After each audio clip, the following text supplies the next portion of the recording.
Nous sommes ici dans les sous-sols du Muséum Aquarium. C'est l'occasion pour vous de découvrir un petit peu les coulisses de l'établissement. Et ici, nous sommes plus particulièrement donc, dans la salle de production et d'élevage des méduses. Et je vais vous décrire un petit peu comment est-ce qu'on produit ces méduses.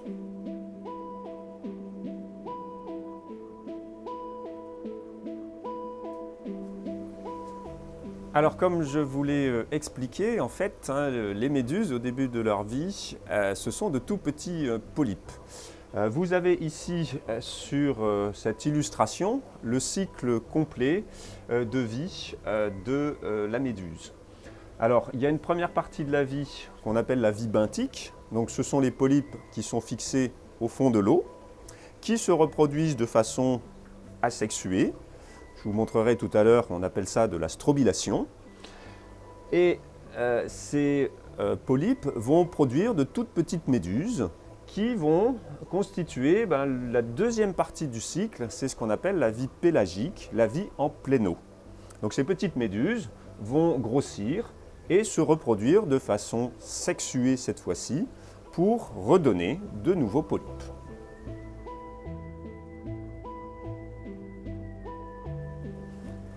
Alors nous sommes ici devant la table où on maintient les polypes.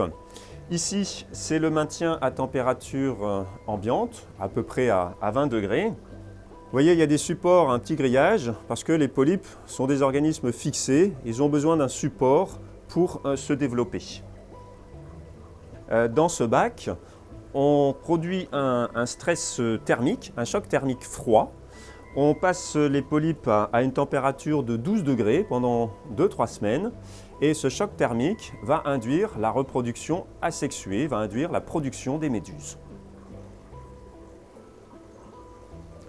Alors une fois que les polypes ont produit les méduses, on récupère ces méduses et on va les passer dans ces petits aquariums spéciaux pour méduses. Vous voyez, le fond est circulaire, ça permet de créer des courants d'eau circulaires parce que les méduses sont des organismes très, très fragiles. Alors, différents aquariums de grossissement avec différents stades de grossissement des méduses. On les trie par taille pour favoriser un grossissement, un développement harmonieux de ces méduses. Alors ici, on a des toutes petites qui ont à peu près 1 ou 2 semaines. Et on a ensuite des un peu plus grosses, comme ici. Et ici, c'est la dernière étape du grossissement des méduses. Donc là, on a des méduses qui ont à peu près 1 ou 2 mois de vie.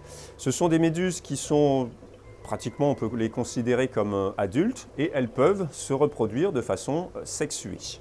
Et là, ces méduses, la prochaine étape, c'est de passer dans l'aquarium de présentation au public.